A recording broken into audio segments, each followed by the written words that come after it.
Assalamu alaikum. Today's our topic is the entity relationship diagrams. What is entity relationship diagrams? ER model is a design or a blueprint of database that can later be implemented as a database. ER model एक ऐसा design और blueprint है database का जो कि बाद में database में इंप्लीमेंट किया जा सकता है. ER relationship model describe the structure of database with the help of diagram.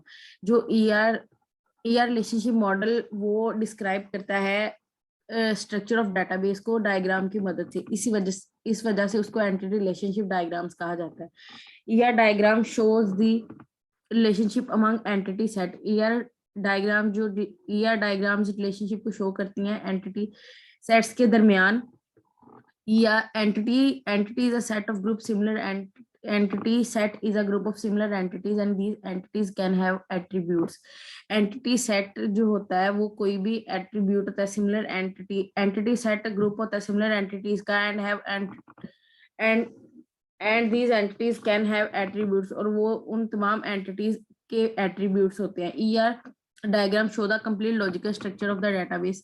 ER diagrams जो होती हैं complete logical structure of database को शो करती हैं.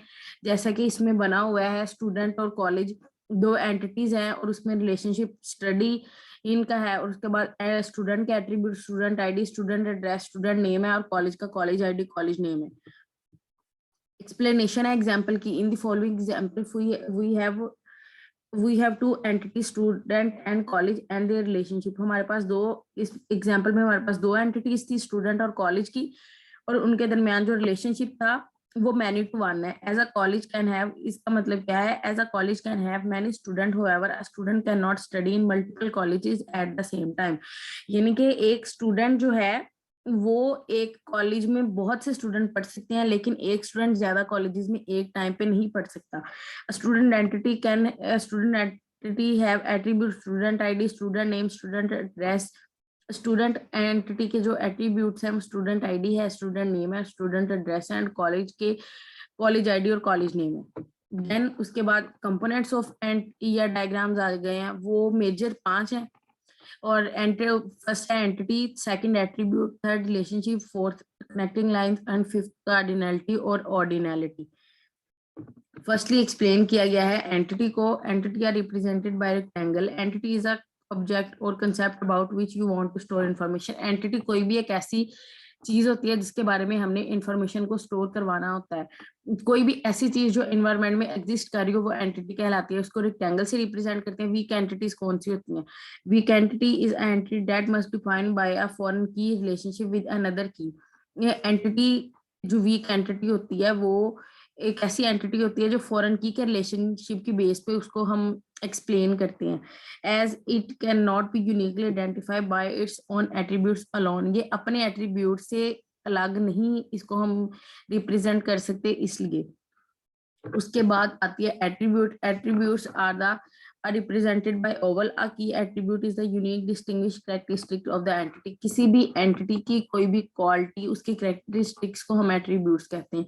जैसे कि यहाँ अब example में है an employee social security number might be the employee key attribute. इसमें अब देखें कस्टमर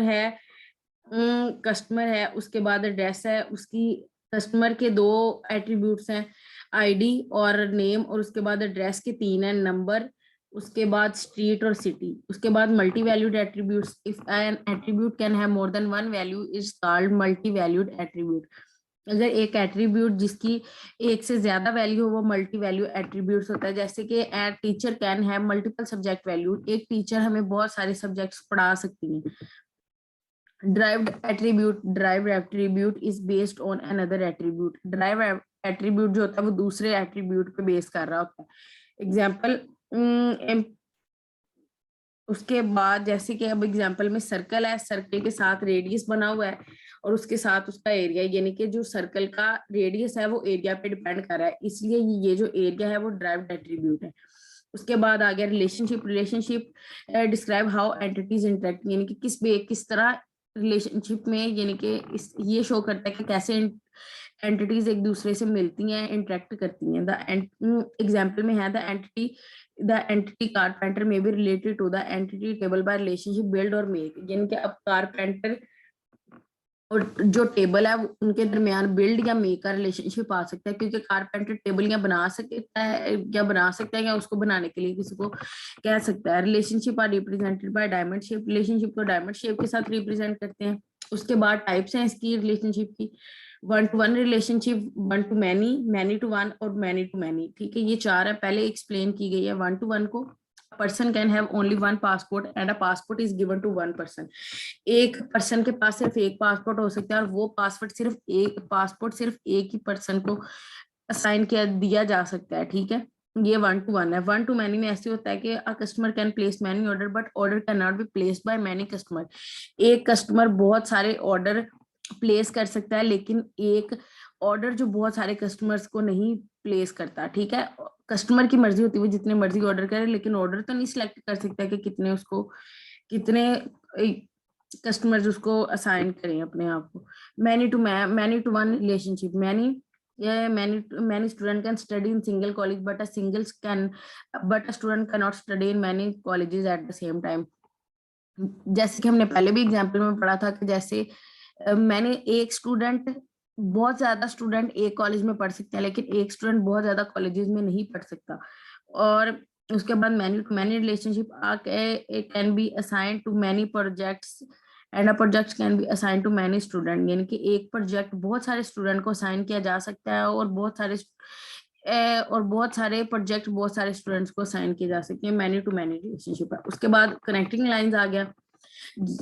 कनेक्टिंग लाइंस वो वाली लाइंस जो इनको कनेक्ट करती हैं एंटिटीज और रिलेशनशिप को, वो कहलाती हैं कनेक्टिंग लाइंस। दीज लाइन दिए link attribute to entity set and entity set to relationship set, यानी कि ये एट्रीब्यूट सेट को एंटिटी सेट से और एंटिटी सेट को रिलेशनशिप सेट से कनेक्ट करती हैं। उसके बाद आ गया कार्डिनैलिटी और ऑर्डिनैलिटी। It specifies how many instance of entity relate to one instance of another entity। इनके ये स्पेसिफाई करता है कि एक टाइम पे कितनी एंटिटीज दूसरी एंटिटी के साथ रिलेट कर रही हैं। ओरिजिनलिटी भी इसके करीब भी होता है, यही चीज होती है। Cardinality specify the occurrence of a relationship, cardinality हमें बताता है कि यहाँ कोई रिलेशनशिप है या नहीं है। Ordinality describe the relationship as either mandatory or optional, और ऑर्डिनैलिटी सिर्फ हमें वो वाला रिलेशनशिप बताता है जो सिर्फ ऑप्शनल हो हमारे पास।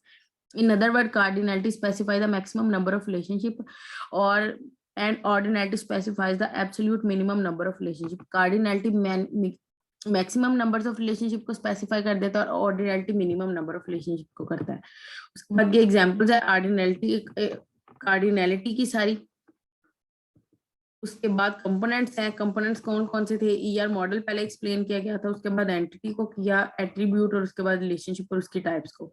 उसके बाद इंपॉर्टेंट पॉइंट कौन से हैं जिनसे हम बना सकते हैं। Firstly identify all the entity, सबसे पहले हम एंटिटीज को आइडेंटिफाई करेंगे कि सिस्टम में कौन कौन सी एंटिटीज है। An attribute should appear only once in a particular diagram, और एक एंटिटी सिर्फ एक डायग्राम में एक दफा ही शो की जा सकती है, इससे ज्यादा नहीं। और जब रेक्टेंगल में हम उसे बनाएंगे तो हम उसे एक प्रॉपरली अच्छे तरीके का नाम देंगे ताकि वो अपने आप को बहुत अच्छे तरीके से स्पेसिफाई कर सके। सेकेंडली आइडेंटिफाई रिलेशनशिप, सेकेंडली हम रिलेशनशिप को आइडेंटिफाई करेंगे, एंटिटीज के दरमियान कौन सा रिलेशनशिप है। Connect them using a line and a diamond in the middle describing the relationship. और उसके बाद उसके डायमंड शेप को अंदर करते हुए, यानी कि उनके सेंटर में रखते हुए, यानी क्योंकि रिलेशनशिप को डायमंड सिंबल से रिप्रेजेंट किया जाता है तो उसको फिर रख के और उसको कनेक्टिंग लाइन से कनेक्ट करके तो किया जाएगा। Third, add attribute for entities. उसके बाद एट्रीब्यूट ऐड करें एंटिटीज में और give meaningful attribute name so they can be understood easily. जब हम एट्रीब्यूट को नेम अच्छे तरीके से देंगे तो वो हमें समझने में आसानी होगी। Tips for an effective ER diagram.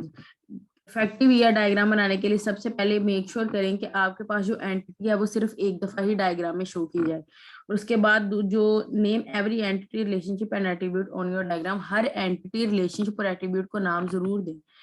उसके बाद examine relationship between entities closely. उसके बाद एक मुशादा करें जो भी एंटिटीज हैं रिलेशनशिप और उसके रिलेशनशिप और एंटिटीज क्लोजली, ठीक है, उनके रिलेशनशिप को बहुत अच्छे तरीके से देखें उनका मुशाहदा करेंगे ज़रूरी है कि नहीं है, और इसके अलावा कोई इसमें रिलेशनशिप मिस तो नहीं है। और उसके बाद do not connect relationship to each other, और रिलेशनशिप को एक दूसरे से कनेक्ट नहीं करें बल्कि एंटिटीज को रिलेशनशिप से कनेक्ट करें।